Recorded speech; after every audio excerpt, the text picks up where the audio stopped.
Hey, it's me, Suwawako, and so Touhou Lore Part 2. If you're watching this video, I'm going to assume you watched the first part, but if you haven't, yeah, watch the first part first, so you know, you can get the story. But I recommend you watch these videos when you're doing something else as like a work. You know, these are like audiobooks, okay? You're supposed to listen to them. That's why the visuals aren't too impressive, but the general criteria goes like this for the lore. I'm going to talk about, you know, the general scenario of what happens in the games, and I'm only going to go over Reimu's path. So if something happens between Marisa or Sakuya or Sanai's path in the games, then yeah, I'm not going to talk about it. But alright, enough chatter, let's just get to the game. So last where we left off was Touhou 13, 10 Desires, the new era of Touhou. So that's where we're going to start. About 1400 years ago, a lad named Seiga Kaku meets another lad named Toyotatsumi no Miko to teach her about the ins and outs of Taoism. Miko had political views, and Seiga recommended that she converts to Buddhism.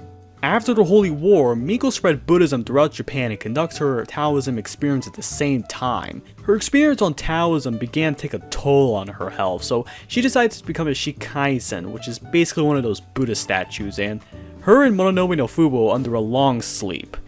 They expected to be awakened later on, but the Buddhist monks decided to play a prank on them and place seals on their mausoleum. So basically they were like, yeah, you're not gonna awake. And we travel to modern times where an abundance of divine spirits appear. The heroines found this incident unusual, so like in the last lore video, we're just gonna go through Reimu's story. So Reimu decides to first search in Hakugo-koru, where Yuuko lives.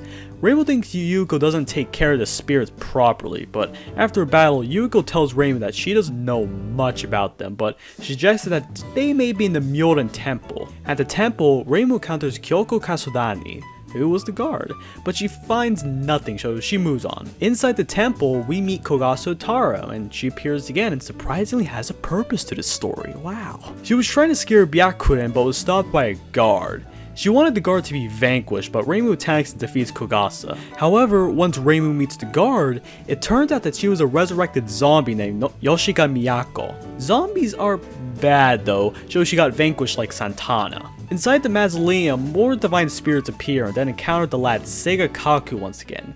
She was the one who resurrected Yoshika to guard the mausoleum. Seiga brings back Yoshika to fight Reimu, but, you know, thanks to plot armor, Reimu wins again. Even further in, Reimu finds Soga no Tojiko.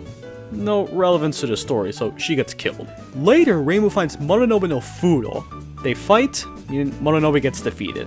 In the deepest part of the mausoleum, there is a bunch of divine spirits and then encounters the only saint in the entire Touhou universe, Toyotatsumi no Miko. Miko was resurrected, and it was figured out that her plan was to use divine spirits to witness the resurrection of herself. Reimu and Miko fight, and Reimu wins. However, after the battle, Miko comes back to life and apologizes to Reimu for the battle. She invites her to her home, and Reimu was amazed by the place. Reimu decides to take a look in the Myoren Temple as she heard rumors of a yokai getting a new ally. Nue Hoju appears and attacks Reimu because she is angry. She gets defeated, and then the real villain appears, Mamizo Futatsuiwa, who is the powerful ally that I mentioned earlier. She's not a real threat, and so out of boredom, they decide to fight each other. And after a long fight, Reimu finally gets a W for once. Now there's a fun fact according to the Touhou wiki that apparently in Hopeless Masquerade, she wears a cape that she can use to hop between space. Similar to Funny Valentine. Yeah, that lad. Also, apparently she has a dojon pose, so it's on the screen right now, so Grant, if you're watching this, I hope you like that. Next, we find ourselves in Touhou 14, double-dealing character, where it all begins many years ago where an Oni, Ishun Bolshi, obtained the Miracle Mallet, which is said to grant any wish, apparently. Ishun Bolshi knew not to use it like a fool, but generations passed and their offspring used the mallet irresponsibly. Eventually, the mallet ran out of power, and the castle and kingdom wished by the hammer disappeared with it. The story then disappeared at time, like my hopes and dreams of being famous. Later on, Seiga Kaku, you know, from last game, decided to rule over the land against Sokyo, so her desire was to get the hammer. However, the hammer could only be used by the Inchling people, which are very small manlets, so Seiga decided to use Shinmyomaru Sukuna, who was an Inchling princess. Sega told a false story of Gensokyo humiliating the Inchlings to get her support for Sega's plan and that bullcrap, and apparently it worked, so she swore revenge on Gensokyo because of this fake news. Reimu felt worried as her Gohei was not listening to her as it started to move on its own. However, it was not much of a concern to her at first as it was assisting her in her work. She did not tell anyone though, but later on decided to find out, why is my Gohei acting like this? So she set off for Misty Lake again where we encountered a fan favorite Surno, and later the mermaid Wakasaka Hime. She fought Reimu after she belittled her, but got defeated because she's a stage 1 boss. Later on we enter the Canal of Willows near the human village. Then Sekibanki appears, who for whatever reason appears out of nowhere, and Reimu believes that she should exterminate her. Sekibanki has a problem with the humans being calm that her kind is not allowed in the village, but Reimu's Reimu, so Sekibanki exploded. We now enter the bamboo forest of the lost, where we find the Awu girl that Elon Musk used in a tweet once, Kageru Imaizumi. Reimu got surprised that Kageru implied that she wanted to be exterminated, so they both fought each other on a full moon. Reimu then flexing her power then defeated Kageru because, the plot. We then enter a storm above Gensokyo where we then encounter the Tsukumo sisters, Benben and Yatsuhashi. They treat Reimu as an enemy, so they fought, unfortunately Reimu wins, so yeah, sucks to be the Tsukumos. Benben then reveals something about the world of social upheaval, and there was an inverted castle in the sky that gave her the power. Next we enter the inverted castle where we find Seija. Seija noticed that Reimu's Gohei had the strange power mentioned earlier, so she was like, oh, really? You have that strange power too? And she believed that her Gohei led her to the castle. Seija then believes that with Reimu nearby, her whole plan to take over society will not be fulfilled. Then they had an anime battle where the whole world reverses, but she still got defeated despite her opportunities to win. Deeper in the castle, we encounter the small inchling princess herself, Shinmilmaru Sakuna. She notices that Reimu's Gohei has gotten the treasure's power. She then gives the anime monologue about how tools and how they're only allowed to think about being tools and all that. She wanted tools to spend their days with humans in happiness. Reimu knows that Shinmilmaru's insane, so she decides to fight her. Not until Shinmilmaru shows her the Miracle Mallet, which should give her every opportunity to win. However, the mallet rejected her like the Requiem arrow, so she lost. The power of the Miracle Mallet then started to disappear, but the storm clouds still came back, so Reimu decided to take these matters into her own hands and go into the storm. We meet the Tsukumo sisters again, beat them up, and then encounter the literal musical instrument herself, Raiko Horikawa. Her power came from the mallet, but she decided to change her power source to something else.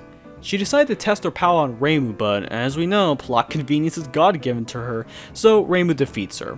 Raiko then gives a monologue about how she got her power from a drum from the outside world. Reimu doesn't understand what the hell she's talking about like I do, but it checks out. The two make up as Reimu won't attack tools and Raiko won't be an asshole. So, as Double Dealing character concludes, another story begins, and that story is the Legacy Lunatic Kingdom.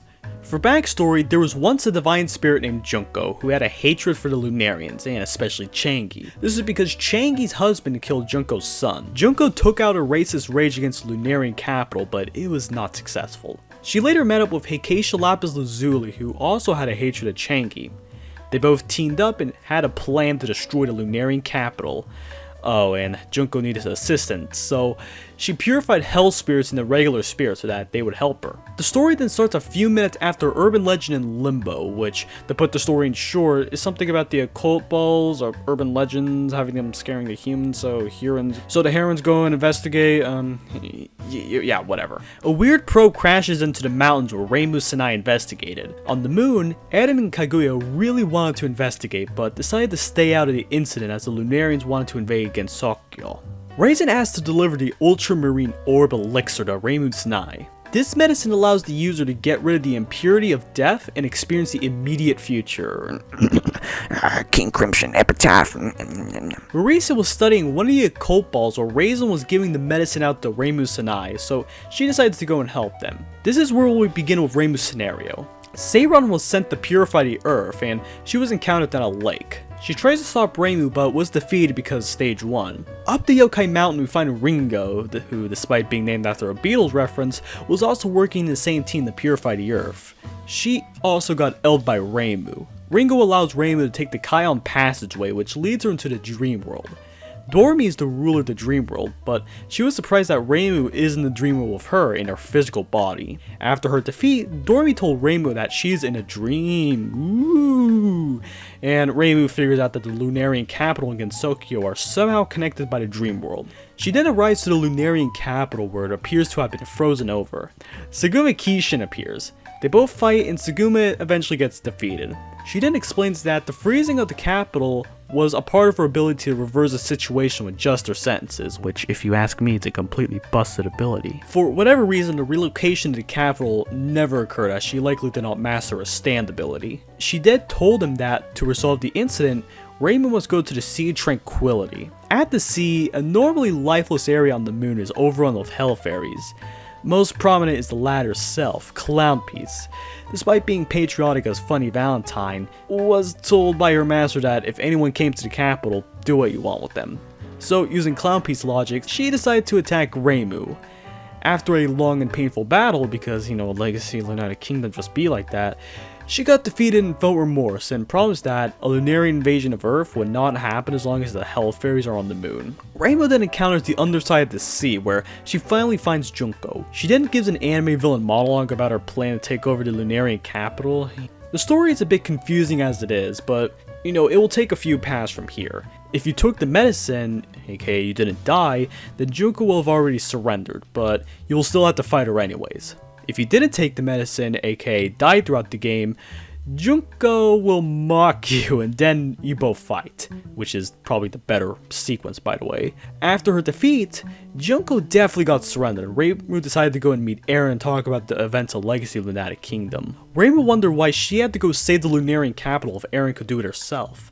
Eren basically said, if she saved the capital, she saved Gensokyo. Reimu, being her ungrateful ass, complains that the Lunarians should have solved their own problems.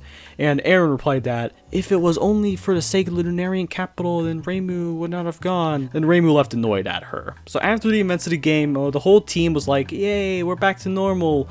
Only to hear from Sugume that the Lunarians haven't returned from the dream world and the rabbits are still invading the Yokai Mountain. So they decided to return to the dream world where they find Doremi, beat her up, then find Hikashi Lapis Lazuli, who revealed that the Lunarians would retreat to the dream world and thus fill the surrounding lunar capital and all that crap. So basically the characters beat up Hikashi Lapis Lazuli, okay? Okay, that's game over. We then begin the next story at the greatest Touhou game of all time, Hidden Star in 4 seasons. The backstory is rather simple, at least compared to the last one. The seasons around Gensokyo are out of control. Despite being midsummer, the Akure Shrine is experiencing Sakura, the forest magic is snowing, and the Yokai Mountain is suffering with autumn. Reimu, Marisa, Aya, and Surno, ironically representing the seasons, set off to investigate what is going on, but we're only going to see with Reimu's story. Reimu went out in the summer area where she encountered an Eternity Larva who went berserk due to the incident. She got defeated, so she's a fairy, so she got defeated.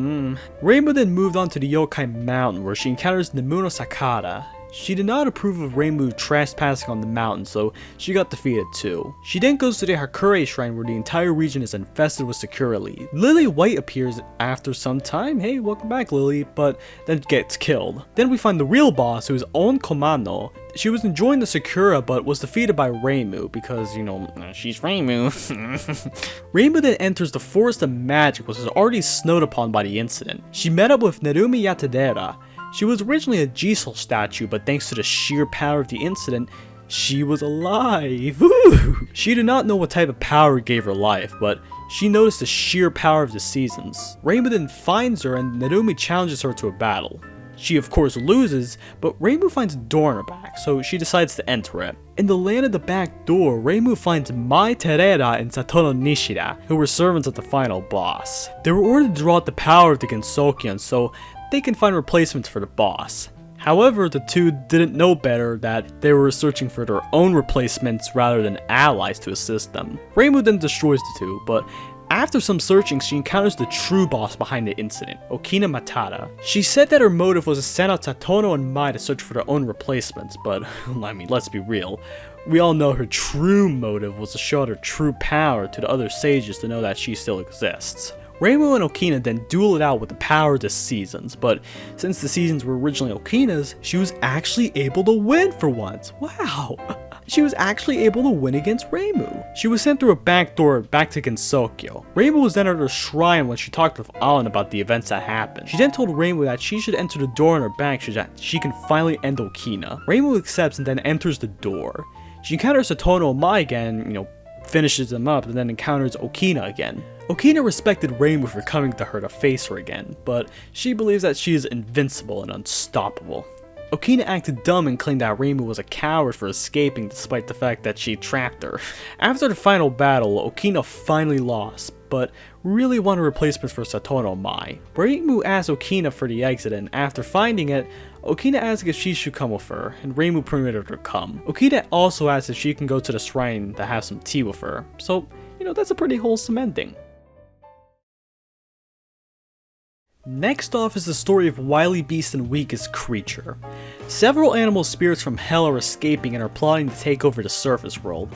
Reimu, Marisa, and now Yomu have to stop their plan. Reimu sets off and encounters Abis Eika, who got angry at Reimu for knocking over her rocks. Reimu of course defeats her and goes into lower hell. Reimu at the Sansu River encounters Urume Ushizaki, who used to attack lost people in the river. They both battle and Reimu beats up the cow. After crossing the Sansu River, Reimu encounters Kutaka Niwatari, who was the god of the chickens, and the one guarding hell. She did not think Reimu should go to hell because that would just be too cruel, but of course Reimu had to beat her up and get her way. As Kutaka once said, "And with that, please enjoy your time in hell." You know what, I should say that to someone when they're being an asshole. But anyway, somewhere in hell, Reimu finds Yachiya Kicho, who Reimu suspected was behind all this. Reimu fights her because she thought Yachiya was tricking her. After Yachiya was defeated, she tells her that she is the leader of the Kiketsu family and she will show her their way. She then reveals that Reimu needs to go into the animal realm, which is located next door to hell. Reimu went to the animal realm where she found Mayumi Jotogu, that's a hard name, who advised Reimu that she should not be there. Mayumi suspected that Reimu has an animal spirit within her. Mayumi decided that she must defeat Reimu, but of course Reimu pulled a Uno reverse card and defeated Mayumi. Thanks to her animal spirit, Reimu then encounters Keiki Haniyasushin. Reimu suspects that she was the one behind the incident, and it was proven correct. Reimu's spirit then warns that Reimu is stalling for too long, so she must defeat her now before she becomes too powerful. They fight and Reimu wins. Keiki then scolds Reimu for being a coward and leaving after she gets defeated, but Reimu's spirit brings in assistance to help defeat Keiki once and for all. Keiki later decides to come to the shrine and talk with Reimu, but Reimu just did not care. However, Keiki reveals that after her defeat, she believed that a war was going to happen in the animal realm, and Reimu decided to return to hell and encounter Saki Kurokoma, who wants to take over hell. Her family, the Keiga, are supposed to be the strongest in the realm, but Reimu was somehow roped into the animal realm war by mistake, so Reimu and Saki fight and... okay, I want you to guess. Guess who won? Freaking Reimu, of course. We finally arrived to the most current Touhou game, Unconnected Marketeers. The story revolves around the complicated process of the circulation of some mysterious cards, and these cards had strange secrets featuring humans and yokai on them. Reimu found out about this incident, so she needs to find a dealer with these cards. At Yokai Falls, Reimu encounters Mikegoto Kuji, that's a hard ass name, whom told Reimu that she was selling the cards. Reimu had found her first clue, so in classic Touhou fashion, they get into a fight and Reimu wins. Reimu then arrives at the secret heaven cliff. Takane Yamashiro came into the story where she came out of hiding with her fellow Yamawato. Reimu then saw the cards and they both fought in classic Touhou fashion. Takane got defeated, but Reimu decided to buy the cards from her, to be a good sport for once. At the Heaven's Shelf, Reimu arrived and encountered Sanyo Kamakusa, who had the ability to control people by using her tobacco. I just find that to be the funniest thing ever. A political message? Anyway, Reimu fights and defeats Sanyo, and Sanyo tells about how this is really the Rainbow Dragon Cave, and that the mountain is still somehow dangerous. Reimu decides to go up it anyways, deeper into the Rainbow Dragon Cave. Reimu then encounters Misumata Tametsukuri, who advises Reimu to go back as it is too dangerous to go higher into the mountain. Reimu still decides that she wants to discover all the secrets of the cave, so she beats up Misumata Tametsukuri to get her way, but feels wheezy easy as due to the lack of oxygen in the cave as it's getting to her head. So Rainbow decides to go up to the surface where she encountered local scum Tsukasa Kuramaki, where she saw Rainbow, but saw her power and decided to come back another time. But Rainbow then encountered Megumaru Iisunamaru, who did not want a shrine maiden to come onto her mountain as she claimed that it was only for the Tengu. After a monologue of her creating the cards, Tsukasa returns, mocks her, leaves, and then Rainbow fights Megumu and Rainbow wins. After Rainbow flying up into the night sky, she encounters Chimata Tenkyu, who basically reveals that she was the one behind the cards. Tsukasa then reports to Chimata that Megumu betrayed her. Chimata thought Rainbow was trying to monopolize the card business, but she really wanted to investigate what the hell they are. So they both fight, and after a long battle with a nice song, she was finally defeated. After the fight, Chimata declares the Lunar Rainbow Market closed, which was the one selling the cards. Chimata revealed that the cards were basically made for entertainment. Rainbow then came to the conclusion that the cards were not made to be dangerous, but were just made to boost Chimata's ego. Rainbow then goes back to the Rainbow Dragon Cave where she finds and beats up local scum Tsukasa for a third time. And then after, she encountered Momoyoma Himemushi, who was the Dragon Cave foreman. And she, along with Tsukasa, clown on Rainbow for investigating what the cards were. Momoyo decides to fight Rainbow, and Misumaru tells Rainbow to select a card to assist her in a fight. She selects a card, then she leaves. Then Rainbow and Momoyo have a great fight. After Rainbow defeats Momoyo, Momoyo thanks Rainbow for letting her use the Maku to fight her, but still clowns Rainbow for being a thief. Rainbow says she just came to investigate the cards, but Momoyo said that she's just playing a joke. And that is the entire Touhou Windows lore story. For now. Personally, I was not familiar with Wily Beasts and Wild Creatures and Unconnected Marketeers, so finding their stories was a little tough, but I mean, I will admit, I'm just summarizing the Touhou Wiki story pages, so, you know, it's like, I'm like stealing someone else's work and putting it in my own words, so I don't consider this to be my best content, but, you know, I made a part 1, so it's only fitting to make a part 2. If you want to see more Touhou lore, like for the fighting games, the spin-off, and especially Lost Word, my nemesis, then you should let me know in the comments or DM me on Twitter about it. So, yeah, adios.